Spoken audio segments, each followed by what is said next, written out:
구약성경 333페이지에 있고요. 여호수아서 10장 1절부터 15절까지 말씀을 저와 여러분이 한 절씩 번갈아 가면서 읽도록 하겠습니다. 그때 여호수아가 아이를 빼앗아 진멸하되 여리고와 그 왕에게 행한 것 같이 아이와 그 왕에게 행한 것과 또 기브온 주민이 이스라엘과 화친하여 그 중에 있다함을 예루살렘 왕 아도니세덱이 듣고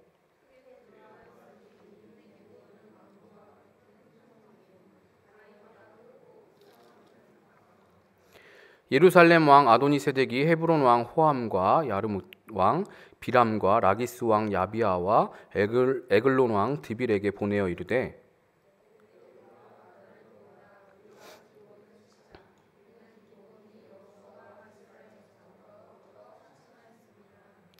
아모리 족속의 5 왕들 곧 예루살렘 왕과 헤브론 왕과 야르뭇 왕과 라기스 왕과 에글론 왕이 함께 모여 자기들의 모든 군대를 거느리고 올라와 기브온에 대진하고 싸우니라.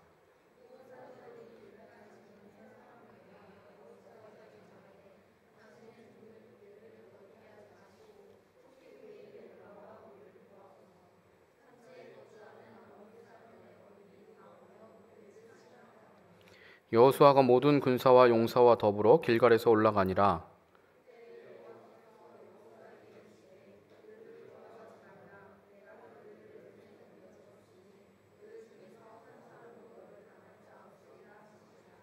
여호수아가 길갈에서 밤새도록 올라가 갑자기 그들에게 이르니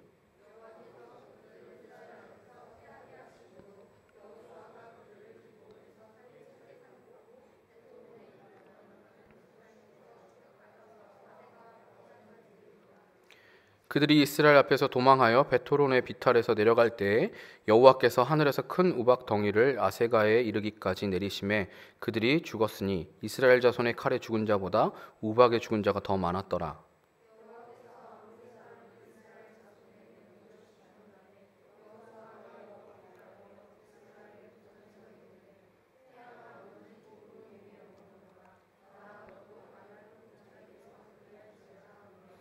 태양이 머물고 달이 멈추기를 백성이 그 대적에게 원수를 갚기까지 하였느니라.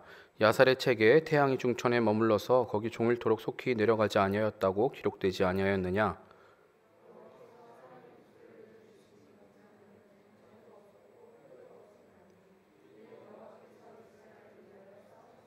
함께 읽습니다. 여호수아가 온 이스라엘과 더불어 길갈 진영으로 돌아왔더라. 아멘.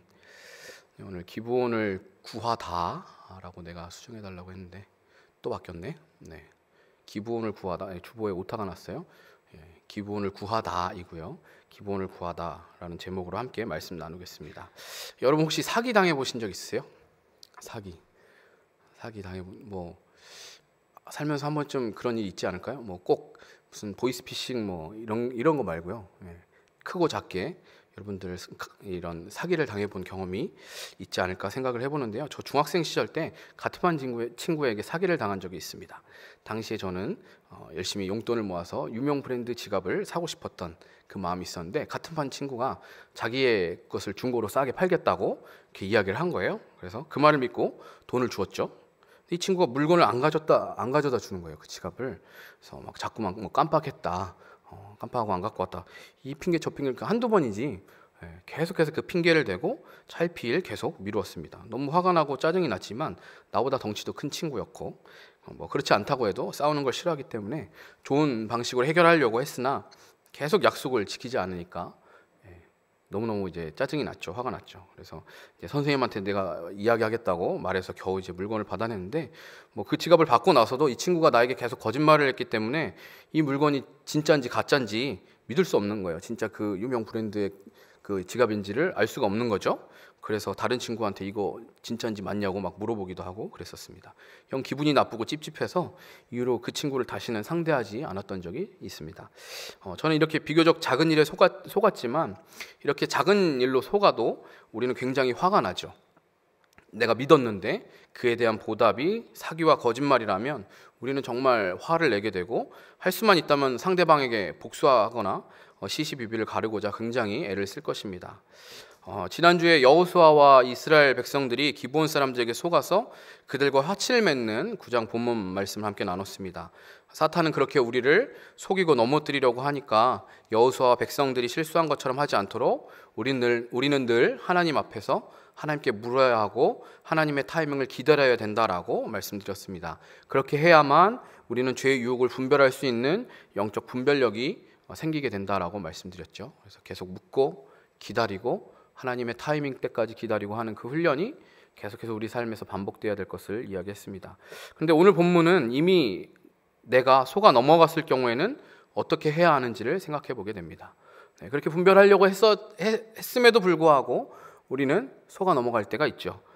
기브온 사람들처럼 우리를 속이는 사람이 사실 우리 주변에 늘 있습니다. 그것은 우리의 의지와는 상관없는 것이죠. 누군가 우리를 속이려고 하는 사람들이 있게 됩니다. 때로는 친구가 그러기도 하고 직장에서나 학교에서 심지어 가정에서도 그런 일들이 일어납니다. 우리는 먼저 스스로 우리가 얼마나 속기 쉬운 존재인지를 잘 기억해야 합니다. 우리가 속았다고 생각하는 그 속임수의 정체는 사실 자세히 들여다보면 내 욕심과 내 기대 때문인 경우가 많습니다.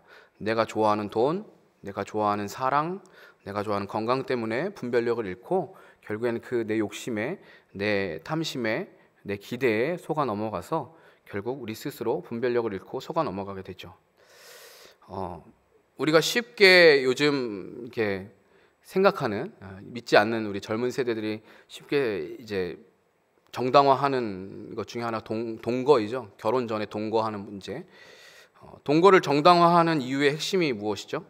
결혼하기 전에 그 사람이 나랑 맞는지 안 맞는지 확인한다고 이야기하잖아요. 그런데 과연 확인할 수 있나요? 결혼하기 전에 그 사람과 같이 살아보면 이 사람이 나와 잘 맞는지 안 맞는지, 그 사람이 혹은 믿음이 있는 사람인지 없는 사람인지, 정말 이 사람이 선하고 좋은 사람인지 여러분 스스로 그게 분별이 되십니까? 그게 확인이 되나요? 그걸 나 스스로가 분별할 능력이 된다고 여러분들은 생각하십니까? 동거를 했다가 결혼을 해도 수많은 사람들이 이혼하고 문제를 경험합니다. 어떤 분은 6개월간 동거를 해보고 이 사람이 나만을 위해서 살 것 같아서 결혼을 했다고 해요. 근데 그 사람이 결혼하고 나서 갑자기 무슨 공부를 하겠다고 직장을 다 그만뒀답니다. 남편이 입시학원을 다니느라 돈도 안 벌어오고 그래도 아내는 사랑하는 마음으로 직장 생활하면서 뒷바라지를 하고 고생하다가 난소암까지 걸렸고 퇴직금을 다 그 치료비에다가 쓰게 되었다고 해요. 그런데도 남편은 그 퇴직금으로 입시학원을 계속 다녔다고 해요. 그러다가 이 아내가 더 이상 안 되겠어서 포기하고 이 아내가 이제 이렇게 해서는 더 이상 살 수가 없겠다 해서 다시 이제 퇴원하고 나서 직장 생활하고 일을 하기 시작했대요. 그 모습을 보고 남편도 더 이상 안 되겠는지 포기하고 직장에 나가기 시작했다고 합니다. 그래서 치료도 이제는 잘 되고 아기도 낳을 수 있게 되었는데 이제는 그 남편이 외도를 하기 시작했다라는 거예요. 그렇게 동거까지 해서 확인했던 남편인데 계속해서 자기가 생각하지 못했던 이 문제들이 일어나는 것이죠. 우리가 이렇게 스스로 분별할 능력이 없는 자임을 인정하고 속지 않도록 하나님께 묻고 하나님의 타이밍을 기다려야 합니다. 그런데 때때로 여호수아처럼 우리도 속을 때가 있습니다. 하나님께 묻지 않고 내 판단대로 결정해버리고 행동할 때가 있죠. 나 자신이 속을 수밖에 없는 연약한 자임을 인정하고 영적 분별력을 키우도록 하나님께 묻고 하나님의 타이밍을 기다릴 줄 아는 것, 그것이 우리가 훈련해야 되는 것이고 그것이 가장 어떻게 보면 좋은 모습일 것입니다. 가장 좋은 결과일 것이고 태도일 것입니다. 그러나 그럼에도 불구하고 우리는 속게 됩니다. 속을 때가 있습니다. 그럼에도 불구하고 속을 때가 있어요. 그러면 그때는 우리는 어떻게 해야 될까요? 내가 그렇게 분별하려고 했지만 그럼에도 속아 넘어갔을 때에는 그때는 우리가 어떻게 해야겠습니까? 내가 사기당하고 속은 것이기 때문에 다 뒤집어 엎어버리고 없던 일로 해야 될까요? 복수하고 갚아줘야 될까요? 왜 나를 속였냐? 왜 나에게 이런 거짓말을 했냐? 복수하고 멱살을 잡고 막 흔들어야 될까요? 우리는 자꾸 속인 사람이 100% 나쁜 사람이고 속은 사람은 전혀 죄가 없다고 생각합니다. 이게 객관적인 잘잘못을 말하는 게 아니라 하나님 앞에서 비추어 봤을 때 우리의 내면, 그 내면을 비추어 봤을 때를 말하는 것입니다. 객관적으로 바라봤을 때는 100% 상대방이 잘못했을 수 있어요. 그런 일들이 얼마든지 있습니다. 그렇다고 100% 객관적으로 봤을 때 그 사람이 잘못했다고 그 사람에게 복수를 하거나 내 책임을 다하지 않아도 되는 것일까요?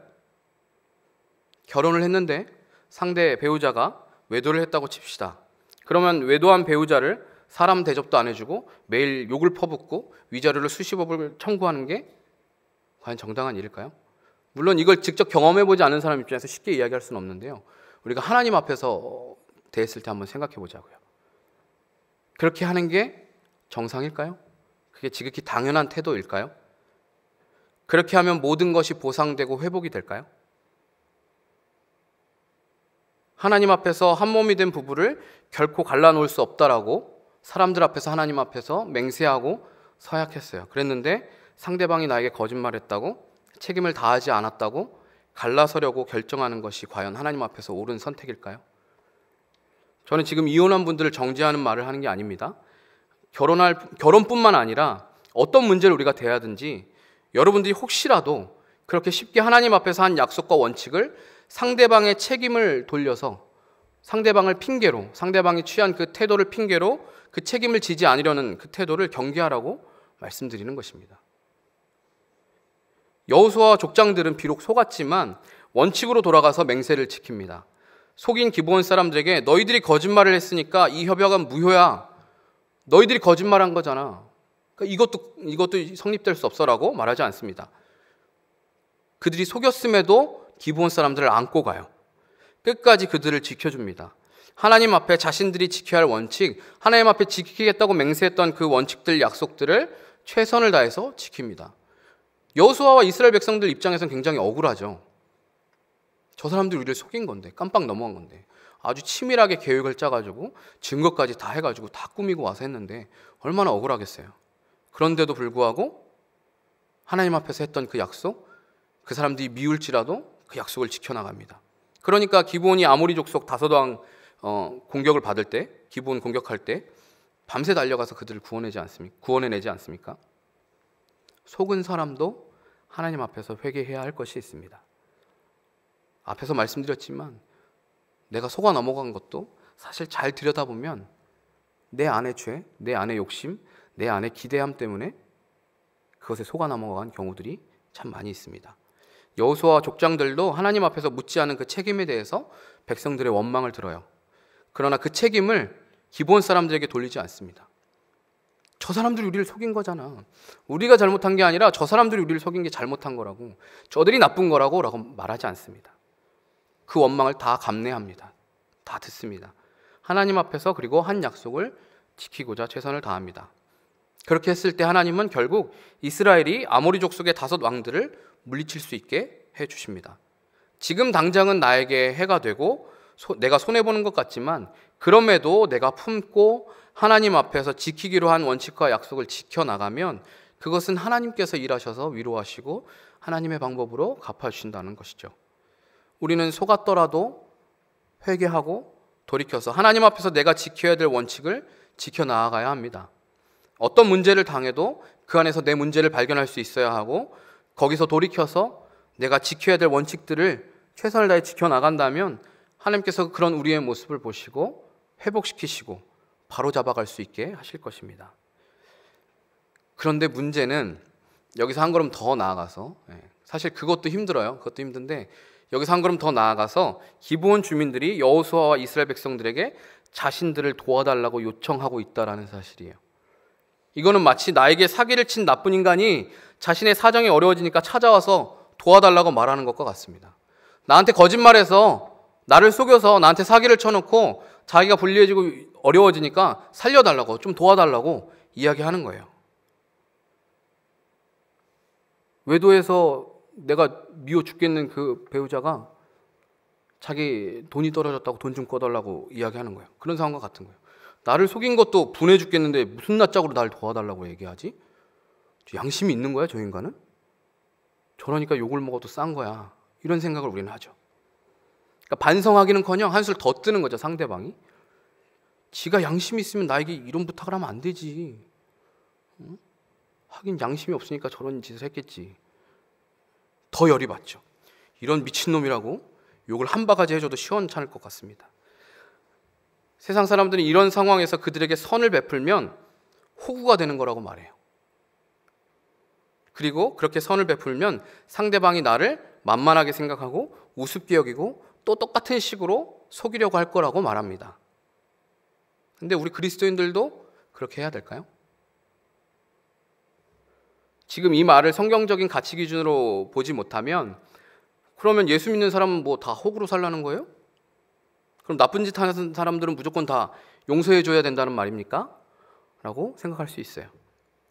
잘못한 사람을 책임지는 것 없이 무조건 용서해 줘야 되고 믿는 사람들이 호구처럼 당하기만 하라는 말이 아니에요. 제가 드리는 말씀은. 저는 그리스도인으로서 우리에게 다른 모습이 있어야 한다라는 것을 말하는 것입니다. 그 사람들이 잘못한 것에 대해서 책임을 지고 반성하고 돌이킬 기회를 주는 것, 그것도 필요하지만 우리는 거기서 한 걸음 더 나아가서 우리가 취해야 될 태도는 적어도 그것과는 달라야 된다는 것이죠. 결국 죄를 지은 그 사람도 하나님의 관점에서 보면 하나님 앞에 구원받아야 될 한 영혼인데 우리가 구원의 관점으로 적용을 하고 나면 하나님은 그 영혼도 살리시고 나도 살리신다는 것을 말하고 싶은 것입니다. 이 본문 내용에 대해서 설교하면서 우리들 교회 그 김양재 목사님은 이렇게 표현하시더라고요. 속은 자가 구원의 선봉에 서야 합니다 라고 말을 하시더라고요. 속은 자로서 인정하기 싫고 실천하기 어려운 게 바로 이것입니다. 속은 것도 억울해 죽겠는데 그 사람을 구원하기 위해서 내가 선봉에 서야 된다는 거예요. 이것처럼 세상에 어려운 말이 어디 있겠습니까? 나에게 상처 주고 나에게 손해를 입힌 그 사람을 용서하는 것을 넘어서 그 영혼을 구원하기 위해서 그를 축복하고 그를 위해 기도하는 것, 이것은 그리스도의 십자가 은혜를 경험하고 아는 그리스도인만 할 수 있는 위대한 적용인 거예요.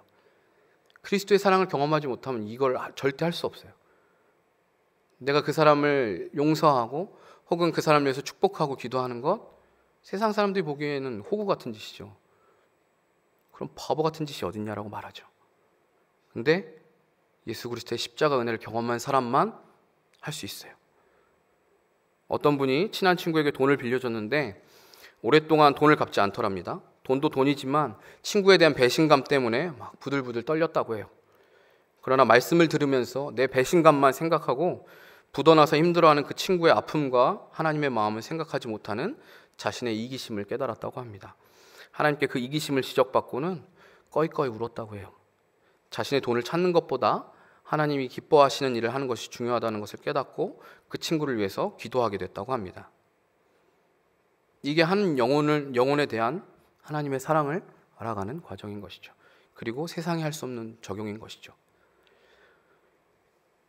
기브온이 이스라엘과 화친했다라는 그 말을 듣고 예루살렘 왕 아도니 세덱이 크게 두려워했다고 성경은 기록해요. 왜냐하면 기브온은 왕도와 같이 큰 성이고 강한 사람들이었기 때문에 그래요. 그렇게 크고 강한 성조차도 이 이스라엘을 두려워해서 화친하는 걸 보고 위기감을 느끼고 두려움을 느끼는 거죠. 같이 힘을 합쳐도 모자를 판에 저쪽 편이 돼버린 거예요. 그러자 아모리 족속 다섯 왕들에게 전령을 보내서 아모리 연합군을 조성합니다. 그리고 우리를 배신한 기브온을 치자고 말하는 것이죠. 우리 배신한 것들 저거 본때를 보여줘야지 그냥 두면 안 돼, 이렇게 하는 것이죠. 기브온으로부터 구원 요청을 받은 여호수아는 모든 군사를 이끌고 길갈에서 기브온까지 달려갑니다. 길갈은 여리고를 점령하기 전에 할례를 행했던 곳이에요. 길갈의 뜻이 뭐라고 했죠? 굴러가다. 수치가 굴러가다라는 의미를 제가 말씀드렸었어요. 수치가 굴러가 버린 곳. 그곳에서 기브온 주민들이 있는 곳까지는 꽤나 먼 거리예요. 처음에 여리고성을 점령하기 그 전에 그 장소를 말하는 거잖아요. 여리고 점령했고 아이성 점령했고 점차 막 점령해 오잖아요. 점점점 멀어진 거리인데 그만큼 멀어진 거죠, 거리가. 그러니까 굉장히 좀 먼 거리예요. 그런데 여호수아는 이 수고를 마다하지 않고 밤새서 군사들 이끌고 달려가요. 그리고 그곳에 도착해요. 자기를 속인 사람들인데, 자신들을 속인 사람들인데 그 사람들을 살려주기 위해서, 사실 그럴 수 있잖아요. 내가 빨리 가고 싶었는데 사정이 안 돼서 못 갔어. 너무 멀어가지고. 핑계 댈 수 있는 거잖아요. 그렇게 하지 않아요. 최선을 다해서 달려갑니다. 그리고 그 사람들을 구해내죠. 자신들을 속인 그 기브온을 구하기 위해서. 그리고 이렇게 구원을 위해서 선봉에 선 이스라엘을 위해서 하나님께서 승리를 약속하세요. 8절에 보면 그들을 두려워하지 말라. 내가 그들을 내 손에 넘겨주었으니 그들 중에서 한 사람도 너를 당할 자 없으리라. 여호수아와 군사들은 그래서 승리할 뿐만 아니라 남쪽 지역까지 그들을 추격하면서 그 아모리 5 왕 군대를 다 살육해요. 그들이 도망갈 때 하나님께서 큰 우박덩이로 그들을 멸하십니다. 이 우박에 죽은 사람이 이스라엘의 칼에 죽은 사람보다 많았다라고 기록해요. 뭘 얘기하는 거냐면 이 전쟁이 지금 하나님이 직접 하고 계시다라는 거예요. 이스라엘이 직접 칼을 들어서 심판하고 복수하지 않아도 하나님이 이 문제를 해결해 나가고 계시다라는 거예요. 하나님이 직접 승리로 이끌어가고 계세요. 뿐만 아니라 그 이후 15절 이후에 보면 태양과 달이 멈추어서 15절 이후가 아니죠. 예. 이 태양과 달이 멈추어서 아모리 연합군을 모두 물리쳐요. 태양과 달이 멈추는 기적이 일어난다니까요. 그리고 이 15절 이후에 보면 아모리의 5 왕을 모두 다 처형해요. 목을 밟고 그들을 나무에다 매달아 놓고 막게다 있는 동굴에다가 이제 집어넣고 싹싹싹 이스라엘 가나안 땅 그 남부에 있는 지역들을 다 이제 점령해 가요. 막게다, 림나, 라기스, 게셀, 에글론, 헤브론, 드빌 남방 땅에 가나안 그 거민들을 진멸하고 정복해 갑니다. 기브온을 구하기 위해서 아모리 연합군과 전쟁을 치른 이 일을 계기로 해서 가나안 남부 지역까지 순식간에 점령하는 과업을 이루게 돼요. 구원을 위해서 내가 먼저 회개하고 세상이 할 수 없는 적용을 하여서 기브온을 살리고자 하니까 기브온만 산 것이 아니라 그들을 위해서 기도하며 수고한 여호수아와 백성들은 전무후무한 승리와 함께 하나님의 해와 달까지 멈추시는 기적을 경험하게 됩니다. 성경에서 아예 그렇게 얘기하잖아요. 여호와께서 사람의 목소리를 들으신 이 같은 날은 전에도 없었고 후에도 없었나니 이는 여호와께서 이스라엘을 위하여 싸우셨음이니라. 하나님이 일하시는 것들을 경험하는 것이죠. 물론 우리가 이런 적용을 하기란 참 쉽지 않아요. 나에게 상처를 주고 나에게 피해를 입히고 나를 아프게 한 사람들을 우리가 그 사람들의 구원을 위해서 눈물을 흘리고 여호수아 백성들이 달려간 것처럼 우리가 애쓰는다라는 것이 참 쉽지 않아요. 그러나 우리가 어떤 문제를 만나든지 궁극적인 목적과 목표를 구원의 문제에 두고 영혼을 구원하는 일에 우리가 목적을 두고 적용한다면 나의 억울함과 상처, 피해 그것을 하나님은 선으로 바꾸셔서 하나님의 방법으로 하나님의 때에 그것을 선으로 바꾸셔서 나를 더 굳게 세우시고 더 영광스러운 자리에 원수의 목전에서 나에게 상을 베푸시는 그 경험을 하나님은 하게 하실 것입니다. 제가 초등학교 3학년 때 저한테 상처를 줬던 선생님이 있어요. 제가 초등학교 다닐 때는 초등학교 선생님들이 손찌검하고 때리고 이러는 것들은 그냥 일반적으로 있었던 일이에요. 근데 이제 물론 그렇지 않은 선생님들이 훨씬 많죠. 근데 계속 좋은 선생님 만났었는데 초등학교 3학년 때 굉장히 그 무서운 선생님을 만났어요. 그 선생님 이름을 저는 아직도 기억하거든요. 너무 무서워서 아직도 기억해요. 그 선생님이 어떻게 상처를 줬냐면 손으로 손찌검을 하고 때리고 이런 거는 상처가 되지 않아요. 그거는 참을 수 있어요. 근데 인격적으로 저를 모욕하는 거예요. 제가 되게 내성적인 사람이거든요. 여러분들이 믿으실지 모르겠지만 저는 굉장히 내향적인 사람이고 되게 소심한 사람이에요. 근데 이제 그 전에 2학년 때 임원 활동도 하고 했었는데 기대치가 있잖아요. 임원을 했었으니까. 근데 그 기대치에 못 미치는 거죠. 제가 적극적으로 그리고 나서고 활동하고 이야기하고 그런 걸 기대했는데 그렇게 하지 않으니까 이 선생님 성에는 차지 않았던 거예요. 그러니까 소위 찍힌 거죠. 그 선생님에게. 저랑 한 친구가 찍혔어요. 근데 이 선생님이 나중에 이제 3학년 2학기 때 제 임원이 됐는데 그렇게 이야기하는 거예요. 저런 애를 뽑아줬어 라고. 그 이야기가 저에게 상처가 됐어요. 그래서 집에 가서 막 울었죠. 근데 어머니가 많이 속상해 하셨어요. 근데 그때 저희 어머니가 취하셨던 행동은 뭐였냐면 우리가 그 선생님을 위해서 기도해 주자라는 말씀이었어요. 원수를 위해서 너희가 기도하면 하나님께서 그를 축복해 주시고 만약에 그가 그것을 받을 만한 게 못한 사람이라면 그 축복이 너에게 돌아올 것이다. 그 말씀이 있다고 하시면서 저보고 그 선생님을 위해서 기도하자고 하셨어요. 그 일만 있었던 건 아니에요. 이제 임원이 되면 당시에는 선생님을 위해서 소풍 때 이제 학부모님들이 도시락을 싸곤 했었어요. 정성스럽게 좋은 도시락통에다가 도시락을 싸서 그 선생님 드렸는데 그 선생님은 다 먹지도 않고 그 도시락통을 버렸어요. 쓰레기통에. 그리고 제가 주워왔어요. 쓰레기통을 뒤져서. 굉장히 치욕스럽죠. 굉장히 화가 나고 사실 그때는 잘 못 느꼈지만 지금 와서 생각해보면 우리 어머니가 얼마나 속상하셨을까? 우리 어머니가 얼마나 많이 화가 나셨을까? 근데 저희 어머니께서 그런 결정을 하시고 저에게 기도하게 하셨던 것이 이제 와서 느끼기에 너무 대단하게 느껴지는 거예요. 내가 만약에 부모인데 우리 예훈이 선생님이 그렇게 행동했다? 쉽게 참을 수 있을까? 너무 어려울 것 같아요. 근데 적어도 저희 어머니가 그렇게 행동하신 걸 전 봤잖아요. 그러니까 저는 그렇게 해야 된다는 것을 확실하게 경험하고 알게 된 거예요. 그리고 그 사건이 저에게 상처가 되지 않았어요. 그때 만약에 저희 어머니께서 막 따지고 들고 시시비비를 가려서 그 선생님을 몰아세우고 처벌하려고 했다면 얼마든지 그렇게 했을 수 있겠죠. 그리고 그걸로 끝났을 거예요. 네, 제가 어머니와 함께 그 선생님을 위해서 기도하고 오히려 그를 위해서 복을 빌었기 때문에 저는 그 일로 쓴뿌리가 생기거나 상처에 매여서 고통스러워하지 않게 되었어요. 평생에 그 선생님이 막 미워가 증오하고 막 그런 일이 없어요, 저는.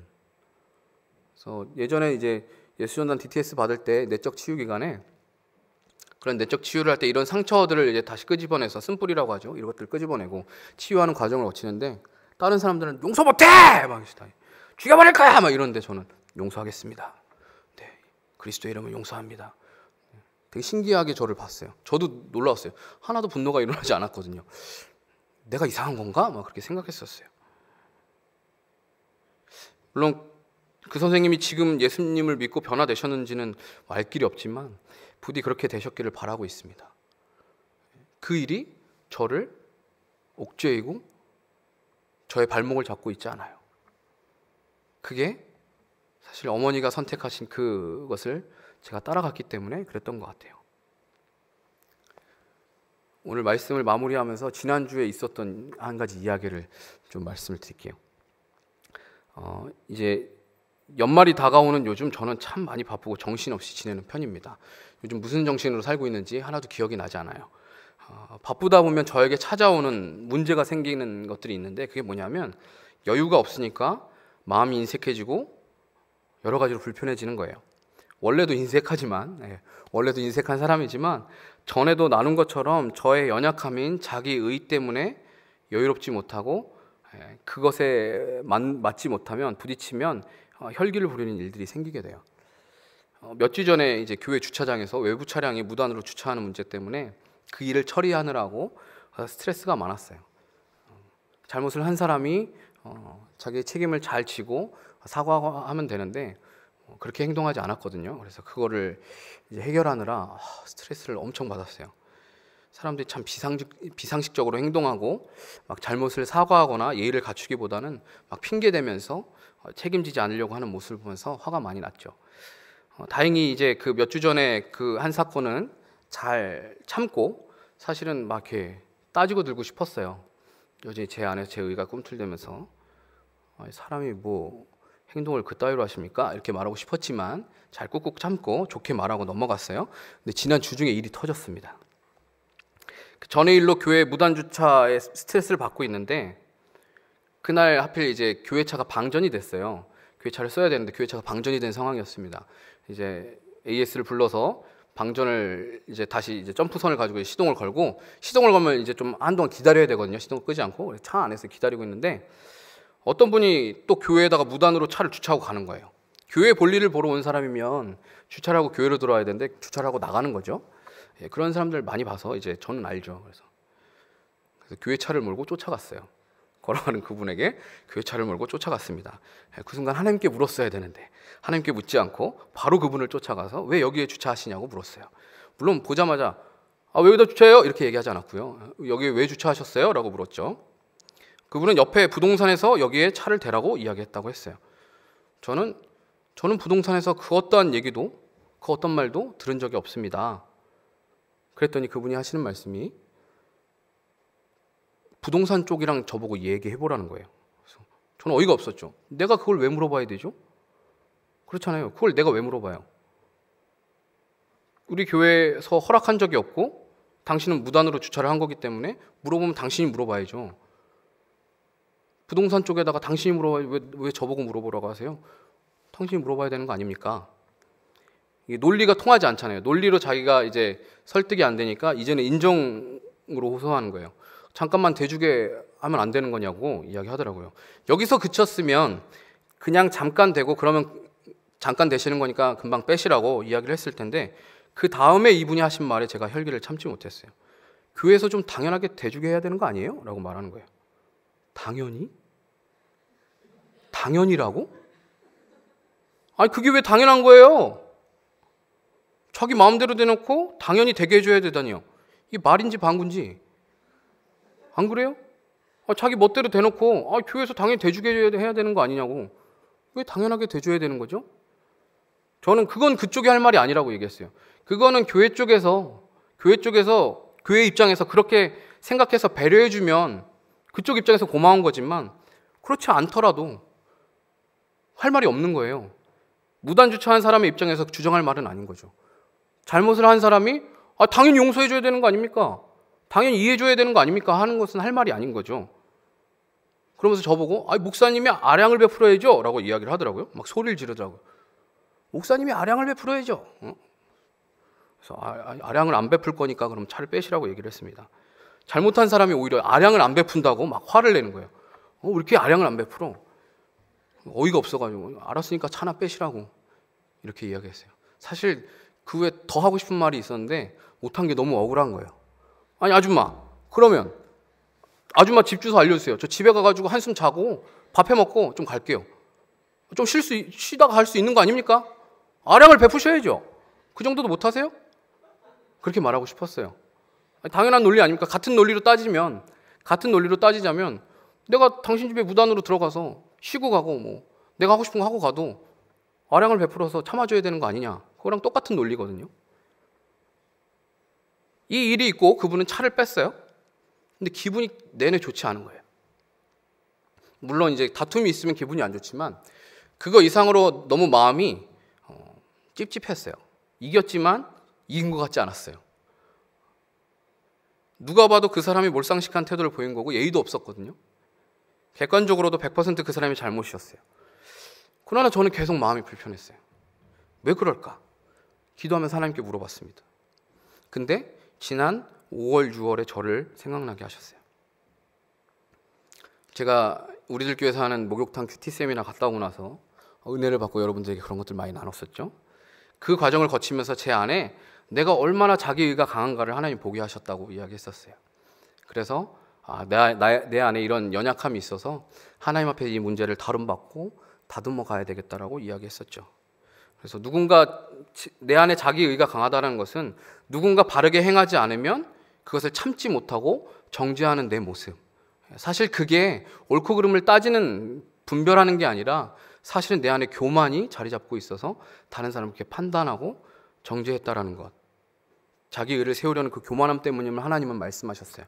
그래서 그때 당시 하나님이 그런 교훈을 주시면서 상대방이 잘못했을지라도 내가 먼저 잘못했다라고 이야기하고 내가 먼저 회개하고 해야 된다는 것 깨닫게 하시고 그렇게 하기로 결단했었어요. 그때 당시엔 그걸 깨닫고 회개하면서 내가 세상과는 다른 적용을 해야지 그렇게 노력했는데 오늘 이 사건이 터지고 나서 보니까 다시 예전에 내 모습으로 돌아간 거예요. 또 옳고 그름을 따지고 있는 거예요. 저 사람은 왜 저렇게 행동하는 거야? 이렇게 비상식적인 행동을 왜 하는 거야? 따지고 들면서 그 사람을 판단하고 정죄하고 있는 제 모습을 발견하게 된 거죠. 그때 당시 항상 내가 나보다 남을 낮게 여기겠습니다. 그러면서 내가 당신이 옳소, 내가 잘못했소 하며 나를 죽이고 내 스스로를 죽이고 살겠다라고 결단해 놓고는 시시비비를 가리는 그 말의 논리에서는 제가 이겼을지 몰라도 영혼을 구하고 품는 일에는 실패하고 만 것이죠. 그 사람의 입에서 목사님이 아량을 베풀어야 하는 게 아니에요 라는 말이 나왔으니까 저는 진 거예요. 실패한 거예요. 얼마든지 좋은 말로 할 수 있었는데 그 말 그대로 아량을 베풀 수 있었는데 그리고 그걸 오히려 영혼 구원의 기회로 삼을 수 있었는데 저는 구원의 적용이 아니라 제 혈기를 부리고 논리를 따져서 옳고 그름만 따져내려고 했던 것이죠. 사랑하는 여러분, 세상에서 살면서 우리는 참으로 화가 나고 참기 힘든 일들을 많이 만납니다. 나를 속이고 피해를 주는 사람들을 만나면서 그들을 용서해주고 참아주기란 여간 어려운 것이 아닙니다. 화만 안 내면 다행인데 나에게 잘못한 그 사람이 뻔뻔하게 나에게 도움을 요청하거나 도움의 손길을 줘야 된다고 당당하게 요구하기도 합니다. 그때 우리는 어떻게 반응하는 사람입니까? 성경에서 우리에게 말할 때는 원수가 뺨을 때리면 반대쪽 뺨도 갖다 대주라고 그렇게 말하거든요. 근데 우리는 어떻게 합니까? 내가 한 대 맞으면 2대 더 때리고 싶어 하잖아요. 한쪽 뺨을 맞으면 바로 날려줘야지 우리의 직성이 풀리잖아요. 직장 생활하면서, 가정에서, 학교에서 이런 수많은 일들을 만나고 우리는 분노하고 상대방을 죽일 듯이 달려듭니다. 비상식적이고 이기적인 사람들을 보면서 우리는 도대체 왜 저래? 도저히 이해가 가지를 않네? 저런 나쁜 사람, 악한 사람을 내가 어디까지 참아줘야 되는 거야? 나만 참고 당해야 되는 거야? 내가 호구로 보이나? 이렇게 생각합니다. 나만 피해보는 것 같고 가만히 있으면 내가 바보 되는 것 같습니다. 그러나 그것은 사단이 주는 거짓 속삭임입니다. 물론 악한 범죄에 대해서 우리가 시비를 가리고 책임을 지는 것은 중요해요. 범죄까지 막 우리가 다 덮어주고 감춰줘야 된다는 말이 아니에요. 그러나 그리스도인들은 거기서 한 발짝 더 나아가서 구원의 적용을 해야 된다는 것입니다. 아무리 상대가 잘못했어도 그 사건을 통해서 내 죄를 보고 회개할 수 있어야 합니다.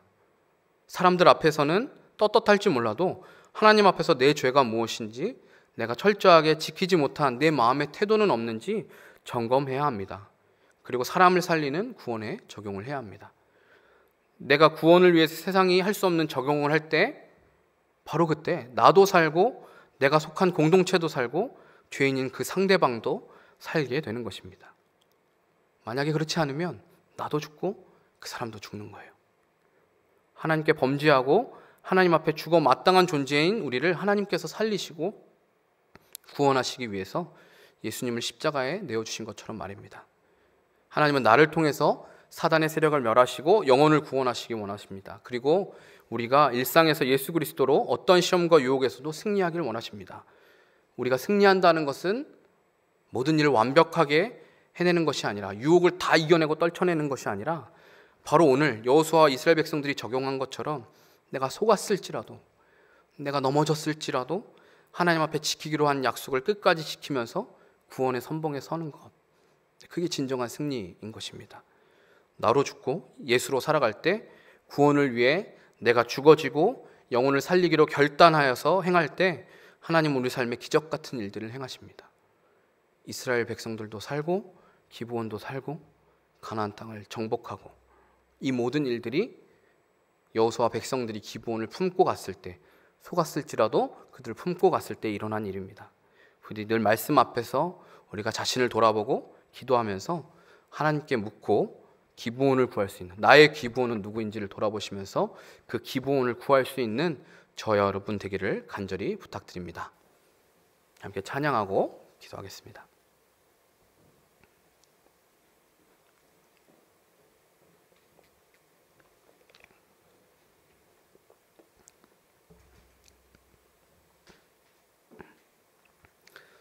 아침 안개 눈앞 가리듯이라는 찬양인데요, 사실 오늘 말씀에 적용할 수 있는 찬양이 뭐가 있을까 막 찾다가 적절한 찬양을 찾지는 못했는데, 이 찬양을 우리가 고백할 때 우리가 믿음으로 삶을 살아간다라고 말하지만 그것이 내 삶의 실제적인 피해로 다가오고, 내가 상대방을 배려하고 사랑의 마음으로, 좋은 마음으로 했음에도 불구하고 그게 호의로 돌아오지 않고 좋은 방식으로 돌아오지 않고 오히려 악함으로, 오히려 죄로 우리에게 상처를 내고 우리를 아프게 할 때가 있어요. 근데 그렇게 했을 때, 그렇게 돌아왔을 때 우리가 그것을 받아들이면서 어떻게 우리가 반응해야 할 것인가, 그런 문제들을 볼 때 우리의 믿음이 흔들려요. 아침 안개에 눈앞이 가리워져서 잘 모르겠는 것처럼 느껴지는 것처럼, 내가 이걸 참아야 되나? 내가 이걸 용서해야 되나? 내가 저 사람을 위해서 내가 정말로 희생하고 참아줘야 되는가? 그런 의심이 들고 질문이 들 때가 있어요. 근데 하나님 우리를 위로하시고 우리의 상한 마음을 감싸주시면서 하나님의 크신 사랑을 떠올리게 하세요.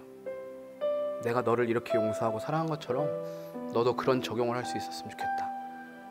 그 불쌍한 영혼, 너에게 상처를 준 영혼도 주님 앞에 돌이켜 회개할 수 있도록 네가 그런 믿음의 선택, 구원의 선봉에 서는 선택을 했으면 좋겠다.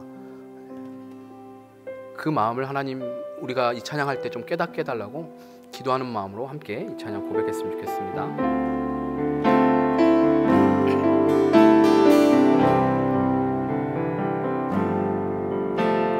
아침 안개 눈앞 가리듯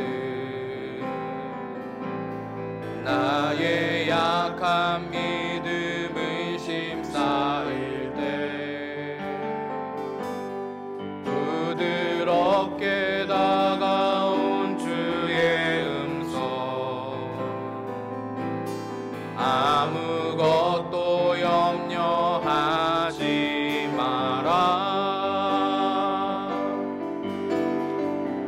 줄기에 바위 베이듯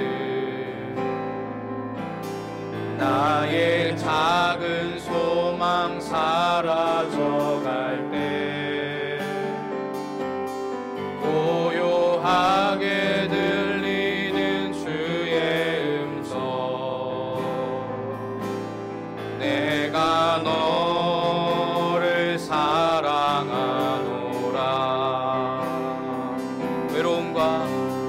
외로움과 방황 속에서 주님 앞에 나아갈 때에 위로하시는 주님 나를 도우사 상한 나의 마음 감싸주시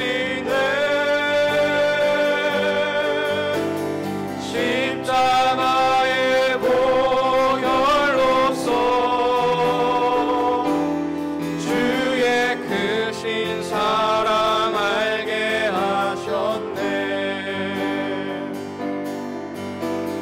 주님께 감사하리라 언제나 주님께 감사해. 기도하기에 앞서서 나의 기부원은 누구인지 이 시간 여러분 생각해 보셨으면 좋겠어요. 나를 속이고 나를 아프게 한 나의 기부원이 누구인지를 여러분들이 기억하면서 사실 그 기부원이 나에게 도움을 요청했을 때 들어줄 그 어떠한 명분도 없고 이유도 없지만 그리고 그것을 다 무효로 하고 없던 일로 해버리고 모른 척하고 싶지만 그럼에도 내가 하나님 앞에 지키기로 한 원칙과 약속이 있다면 하나님 내가 지킬 수 있는 믿음을 주십시오. 하나님 나에게 아픔을 준 그 사람을 용서하는 것을 뛰어넘어서 하나님 내가 속은 내가 구원의 선봉에 설 수 있는 자가 되게 하여 주옵소서. 내가 영혼 구원을 위해서 그 구원의 선택을 할 수 있는 세상이 감당할 수 없는 그 적용을 할 수 있는 믿음의 선택을 할 수 있도록 그렇게 살아갈 수 있도록 주님 저를 도와주십시오. 함께 기도하겠습니다. 사랑과 은혜의 하나님 오늘 말씀을 보면서 하나님 우리가 어떠한 삶을 살기로 선택해야 되는지를 돌아봅니다. 하나님 나를 속이고 나에게 아픔을 준 그 사람들이 오히려 나에게 당당하게 요구하며 하나님 나에게 아버지 하나님 말도 되지 않는 것들을 요청한다 할지라도 하나님 우리가 그냥 참고 넘어가는 그 차원을 넘어서 하나님 그냥 용서하는 것을 넘어서 하나님 우리가 그들의 구원을 위하여서 내가 그를 구원하기 위하여서 아버지 내 죄를 먼저 바라보고 회개할 수 있는 아버지 그 믿음의 눈을 가질 수 있게 주님 도와주시옵소서. 하나님 구원의 선봉에 서는 선택을 하게 하여 주옵소서. 세상은 감당할 수 없는 세상은 할 수 없는 그 적용을 우리가 할 수 있기를 원합니다. 우리가 살아가는 삶의 현장 가운데 수많은 사람들이 아버지 하나님 비상식적이고 이기적인 태도로 우리에게 상처를 주고 우리에게 아픔을 주지만 하나님 우리가 그들을 바라보면서 하나님 CCBB를 가리고 아버지 그들의 잘못을 추궁하는 것이 중요한 것이 아니라 하나님 정말 우리가 구원의 문제로 이 문제를 바라보며 구원의 시각으로 이 문제들을 해결하고 뛰어넘어서 세상에 할 수 없는 적용들을 해나갈 수 있도록 주여 인도하여 주옵소서. 그런 선택을 할 때 하나님 나만 사는 것이 아니라 하나님 나에게 상처를 준 그 사람도 나를 속인 그 사람도 구원받는 하나님 내가 속한 공동체도 살아나는 그 놀라운 은혜가 있는 줄로 압니다. 기꺼이 그 믿음의 선택을 할 수 있도록 주님 도와주시옵소서. 하나님 우리가 한 발걸음 더 나아가서 한 발자국 더 나아가서 하나님 영혼을 구원하기 위해서 구원의 선봉에서는 선택을 할 수 있도록 주님 인도하여 주옵소서. 하나님 증오하고 위호하고 판단하는 것이 아니라 하나님 옳고 그름을 아버지 하나님 가리기에 급급하여서 하나님 영혼을 구원하는 일에 아버지 하나님 우리가 아버지 하나님 실패하고 그 일을 놓치는 것이 아니라 하나님 기꺼이 아버지 믿음으로 결단하고 선택할 수 있도록 주님 인도하여 주시옵소서. 우리의 연약함을 아시는 주님 우리가 더욱더 겸손케 하시고 예수님의 십자가 앞에 엎드려지게 하시옵소서. 예수의 십자가를 날마다 기억하며 그 십자가를 기억할 수 있도록 주님 인도하여 주시길 원합니다.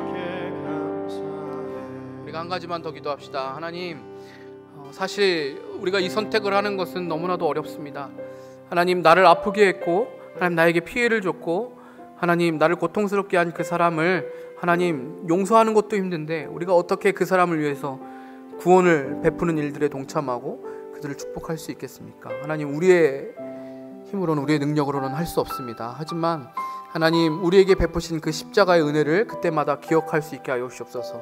우리에게 허락하신 그 구원의 은혜를 우리가 기억하면서 하나님 나 같은 죄인도 구원하셨는데 하나님 저 죄인도 주님 구원하여 주옵소서.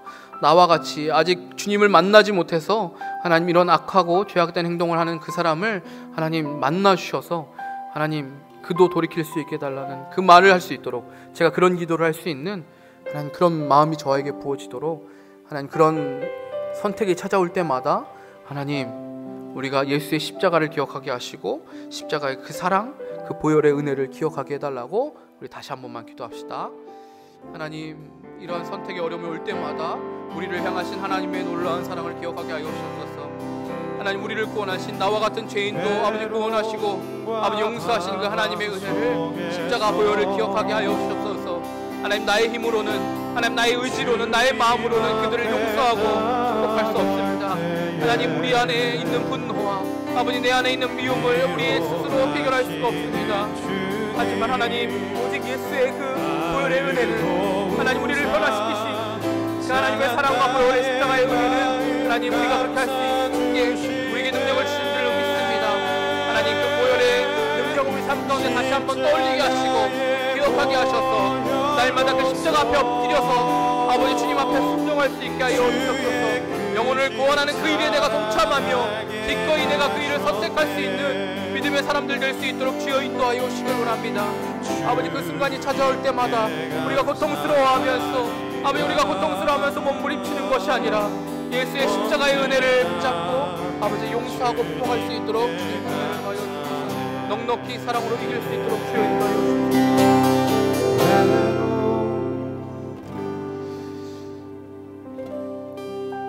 은혜와 긍휼이 풍성하신 하나님, 오늘 기브온을 구원하기 위해 속았지만 구원의 선봉에 선 여호수아와 백성들을 보면서 하나님 우리의 삶을 다시 한번 돌이켜 회개합니다. 나 자신도 하나님 나에게 상처 입힌 사람들을 용서하지 못하고 미워하고 그들에게 복수하기에 급급했던 우리의 태도를 다시 한번 돌이키면서 하나님 구원을 위하여서 기꺼이 속았을지라도 구원의 선택을 할 수 있는 사랑하고 축복하는 선택을 할 수 있는 믿음의 사람들 되게 하여 주시옵소서.